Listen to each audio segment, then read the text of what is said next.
Hello friends, good evening. तो आज से हम ना ईपीएफओ की प्रिपरेशन स्टार्ट करने जा रहे हैं।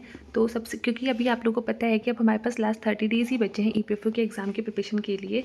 तो आज से हम स्टार्ट करेंगे ईपीएफओ के एग्ज़ाम की प्रिपरेशन करना। लास्ट 30 डेज़ में हम रिवीजन स्टार्ट करेंगे।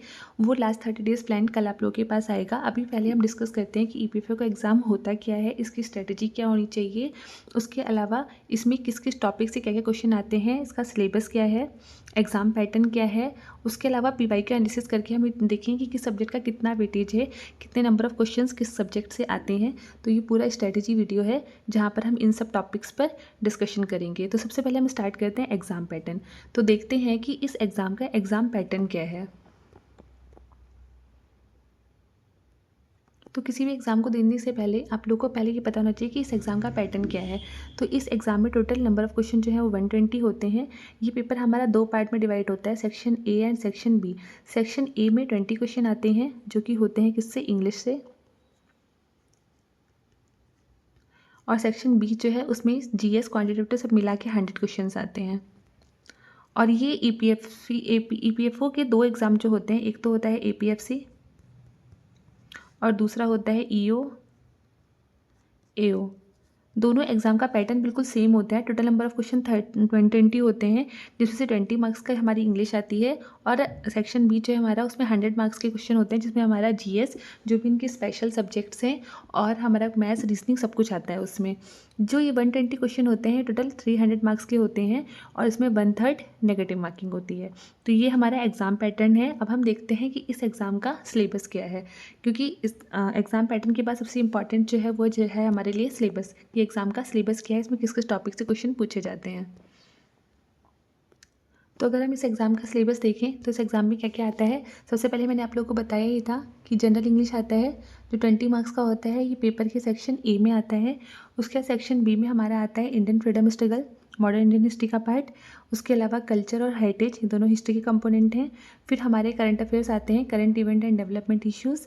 नेक्स्ट हमारा थोड़ा सा पोर्शन ज्योग्राफी इकोनॉमी का मिक्स होकर आता है, जो एक स्पेसिफिक टॉपिक आता है उसमें से पॉपुलेशन, डेवलपमेंट एंड ग्लोबलाइजेशन। उसके बाद आता है हमारा Indian polity, constitution and governance. Next है हमारा Indian economy, present economic trends. तो जो भी बच्चे यूपीएससी की तैयारी कर रहे हैं या सीडीएस एंड इनका जीएस स्ट्रांग है, तो उनके लिए इन सब्जेक्ट्स में स्कोर करना थोड़ा इजी है।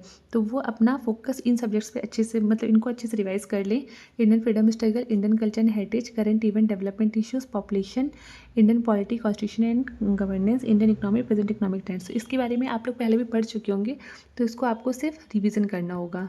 इसका आपको सिर्फ क्या करना होगा, रिवीजन करना होगा। उसके अलावा एपीएफसी और ईपीएफ ईओ एओ दोनों में ही कुछ स्पेशल टॉपिक्स आते हैं। वो स्पेशल टॉपिक्स क्या हैं, तो वो अगर हम देखें तो वो है हमारे special topics general accounting, general accounting principle, auditing and insurance, industrial relation and labour laws. Industrial relation, labour laws काफ़ी इंपॉर्टेंट टॉपिक है और इसका वेटेज भी अच्छा है। अभी भी इसमें जो हमारे 4 लेबर लॉज बने हैं उनसे तो क्वेश्चन पूछते ही पूछते हैं, जो ओल्ड हैं उनसे भी क्वेश्चंस पूछ लिए जाते हैं। इसके अलावा general science and computer application, इस टॉपिक से क्वेश्चन आते हैं। इसके अलावा कुछ टॉपिक्स और भी हैं। इसके अलावा जो हमारे क्वेश्चन आते हैं वो आते हैं elementary mathematics and quantitative aptitude. अगर आपका सी सेट अच्छा है तो आप इस टॉपिक को अच्छे से कवर कर लेंगे, बट अगर आपका सी सेट इतना स्ट्रॉन्ग नहीं है, आपका मैथ्स भी इतना स्ट्रॉन्ग होल्ड नहीं है, तो इन 30 डेज़ में एवरी डे आप 50 क्वेश्चन इस टॉपिक से लगाना स्टार्ट कर दीजिए। तो आपका जीएस पहले से तैयार है। कुछ स्पेशल टॉपिक आपको पढ़ने पड़ेंगे और साथ में आप इंग्लिश और इस पर कमेंट करेंगे कि इनका वेटेज भी काफ़ी अच्छा होता है। इसके अलावा general mental ability and statistics, जो स्टैटिस्टिक्स है वो पहले सिर्फ एपीएफसी में आता था, बट अब क्योंकि दोनों एग्जाम मर्ज हो जाएंगे तो इसमें स्टैटिस्टिक्स पूछा जा सकता है, और सोशल सिक्योरिटी इन इंडिया। तो ये हमारा सिलेबस है जो एग्ज़ाम यूपीएफओ और ईओ एओ और एपीएफसी के एग्ज़ाम में आता है। इसमें से एक टॉपिक स्टैटिस्टिक्स वाला और एक डेवलपमेंट पॉपुलेशन वाला टॉपिक जो है, और ऑडिटिंग और इंश्योरेंस वाला टॉपिक जो है, ये टॉपिक जो है पहले सिर्फ एपीएफसी में आता था, ईओ एओ में नहीं आता था, बट अब शायद एग्ज़ाम मर्ज होगा तो इनसे भी कुछ क्वेश्चंस पूछे जा सकते हैं। तो इस बार आप लोगों को ये टॉपिक भी पढ़ना होगा। अब हम ये देखते हैं कि ट्रेंड एनालिसिस क्या है, मतलब लास्ट ईयर हमारे किन किन टॉपिक से कितने कितने मार्क्स के क्वेश्चन आए थे। तो अब हम उसको देखते हैं। तो हमने यहाँ पे ना 2023 में जो ईओ एओ, जो 2023 में ईओ एओ और APFC का एग्ज़ाम हुआ था, उसके बेसिस पे निकाला है ये ट्रेंड एनालिसिस। तो देखिए इसमें से इंग्लिश 20 मार्क्स जो मैंने आप लोग को बताया था कि वो तो पूछता है। मैथ्स रीजनिंग से 15 क्वेश्चन आए थे। IR एंड लेबर लॉ से 13 to 15 question. Accounting and auditing से भी 12 to 13 क्वेश्चन। इसका भी वेटेज ठीक ठाक है, पर ये थोड़ा टॉपिक आप थोड़ा सा कॉमर्स बैकग्राउंड वाले लोगों के लिए ईजी है, बाकी लोगों के लिए टॉपिक थोड़ा सा टफ होता है। उसके बाद history 10 to 12 question, polity 8 to 10, computer and science 15 to 20, current and economy 10 to 15, social security 5 question. अगर इस ट्रेंड को ना हम लास्ट ईयर से कंपैरिजन करें तो इसमें ना कुछ चीज़ें हम नोटिस करेंगे कि कुछ टॉपिक्स का जो वेटेज है ना वो बढ़ा है और कुछ टॉपिक्स का घटा है। जैसे कि हिस्ट्री से पहले ज़्यादा क्वेश्चन पूछते थे, लेकिन अब हिस्ट्री का वेटेज थोड़ा सा कम हुआ है। पॉलिटी का भी कम हुआ है, लेकिन वहीं पे अगर आप बात करें कंप्यूटर और साइंस का तो इसका वेटेज बढ़ा है। मैथ्स रीजनिंग का वेटेज भी इंक्रीज़ हो सकता है। बाकी आपका करंट का वेटेज भी थोड़ा सा डिक्रीज़ ही हुआ है, और सोशल सिक्योरिटी। तो अगर यहाँ पर आप देखें तो आपको मैथ्स रीजनिंग पर फोकस करना है, क्योंकि अब इसमें स्टैट्स भी जुड़ गया तो हो सकता है इसका वेटेज बढ़ जाए। इसके अलावा आपका IR एंड लेबर लॉस का वेटेज बढ़ सकता है, और कंप्यूटर एंड साइंस से भी अब काफ़ी क्वेश्चन पूछे आने लगे, स्पेशली कंप्यूटर का ना सिर्फ नंबर ऑफ क्वेश्चन ही नहीं बढ़े हैं, बल्कि उसका लेवल भी इंक्रीज़ हुआ है। पहले बहुत सिंपल क्वेश्चन पूछे जाते थे, अब थोड़े से डीप जाके क्वेश्चन पूछे जा रहे हैं।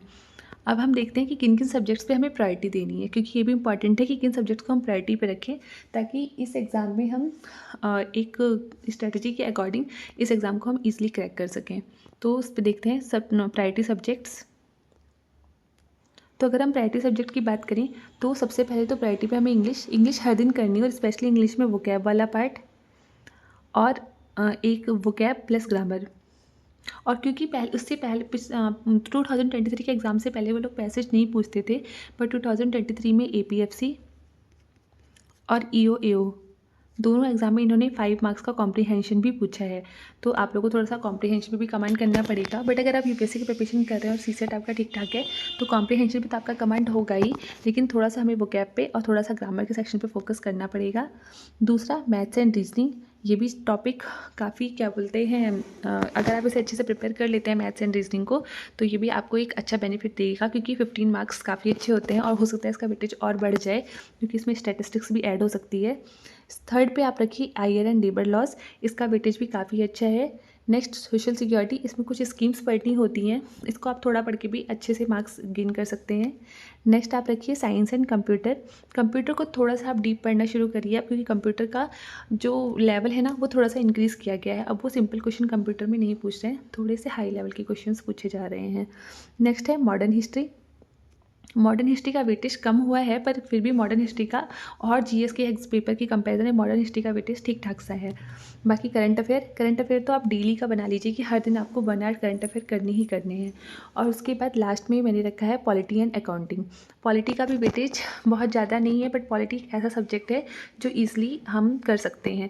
और अकाउंटिंग क्योंकि लोगों को थोड़ा टफ पड़ता है, तो आप लोग अकाउंटिंग पर एनर्जी वेस्ट करने की बजाय ना बाकी सब्जेक्ट्स पर अपनी एनर्जी लगाइए, वो ज़्यादा बेनिफिशियल रहेगा। क्योंकि अकाउंटिंग का वेटेज तो है, पर अकाउंटिंग से अगर 10 to 12 क्वेश्चन आते हैं और आप उसके चक्कर में बाकी सब्जेक्ट्स नहीं पढ़ पाते हैं, तो इसका कोई फ़ायदा है नहीं। तो अकाउंटिंग को आप थोड़ा बहुत कर लीजिए, बाकी अपनी एनर्जी यहाँ से बचा के बाकी अदर सब्जेक्ट्स पर लगाइए।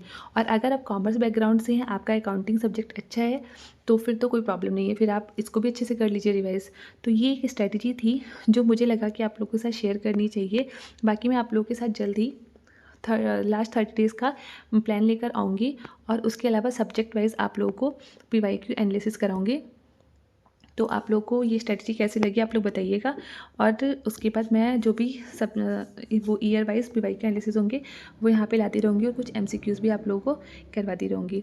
तो ये ओवरऑल मेरी प्रिपरेशन स्ट्रेटजी थी कि कैसे कैसे आप लोग प्रिपेयर करके इसको टैकल कर सकते हैं। तो नेक्स्ट वीडियो में हम लाएंगे last 30 days plan, last 30 day plan कि लास्ट 30 डेज़ में हम कैसे कैसे किन किन सब्जेक्ट्स को फोकस करेंगे। बट फिर भी अभी आप लोग अगर एक नॉर्मल ओवरव्यू देखें तो आप लोग ना इंग्लिश को हर दिन दीजिए। इंग्लिश को रोज़ ऐसे डिसाइड कर लीजिए कि रोज़ आपको 20 वोकैब लर्न करने हैं, और एक एक टॉपिक ग्रामर का अगर आप खत्म करना स्टार्ट करेंगे तो 15 डेज़ में आप पूरी ग्रामर कवर कर सकते हैं।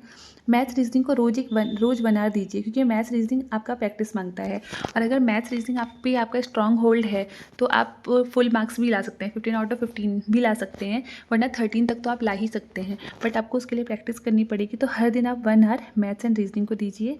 उसके अलावा IR एंड लेबर लॉस को थोड़ा ठीक से पढ़ के उसके PYQ भी लगाइए और कुछ एक्स्ट्रा क्वेश्चंस भी कर लीजिए।